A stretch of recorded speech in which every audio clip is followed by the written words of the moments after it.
Howdy folks, there are many ways to get coffee flavor into a cocktail. You could use one of the many brands of coffee liqueur. You could infuse one of your ingredients. You could infuse the booze or the vermouth or a liqueur or anything with coffee beans. You could use espresso. You could use coffee. You could use cold brew. There are a lot of ways, but I'm going to show you a pretty fun, fast, easy way to get coffee flavor into your cocktail.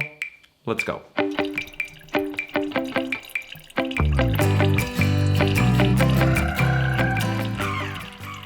So last week, as I record this, I went to Seattle to bartend a little party for my brother-in-law. I did the same thing last year, which I made a pretty fun video about. If you want to watch that, I'll link it for you. For this year's party, I made rum punch, which I thought came out pretty good, although it wasn't super popular at the party, so I have a bunch of extra that I'm currently milk washing, and I'll find a use for that later. I had two other drinks on offer. The first was a 4 equal parts drink, sort of in the vein of a Naked and Famous, except this one was tequila, lemon, Aperol, and Strega. If you don't know, Strega in Italian means witch, and this was a Halloween party, so I named this drink Which Witch Switched Witch Switch. And that's pretty fun. But the point of this video is the third option that I had. I pre-batched a Boulevardier and I poured the whole thing over coffee grounds to infuse it that way. Now, I first heard about this technique from a YouTube channel called Cocktail Chemistry. It was a very popular YouTube channel for a little while there, although I don't think they're active anymore. I will put a link down below to their website if you want to check out the source material. Now, before I committed to a whole batch of this, I decided to do a quick test with just one drink. The Cocktail Chemistry site calls for 15 grams of coffee if you're infusing one drink. That sounds like a lot to me, but I'm following instructions. I went ahead and weighed out 15 grams and ground it up. Then I stirred up a standard Boulevardier, 2 parts bourbon, 1 part sweet vermouth, 1 part Campari. And then I just poured it over the coffee grounds.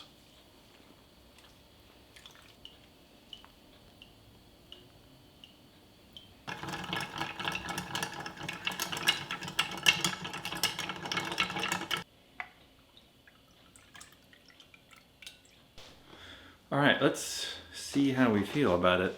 I mean, it looks normal. It's pretty nice. It's a pretty strong coffee flavor, but I think we'd use 15 grams for this one drink, and I think if we use, 3 times that much for 6 times as many drinks, I think it'll probably be a little less coffee in there. I think that'll be okay. I think I'll go ahead and do this. I can pre-batch the cocktail, run it through the coffee filter with the coffee, maybe in 2 batches, and then I can dilute it and serve it when I get there. All right, I think this is gonna work.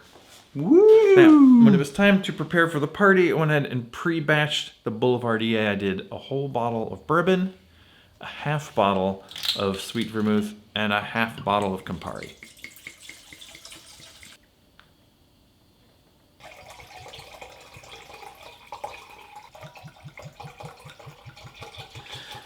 I used about 40 grams of coffee for each 750 milliliter bottle of cocktail that I had. That seemed to work pretty good. I'm not sure if that was the right ratio, and I'm also not sure if it makes a huge difference if the ratios are more or less. Now, when I made the pre-batch, I did not dilute the drink. When it's time to serve the drink, you can just measure out 3 ounces, stir it over ice to chill and dilute.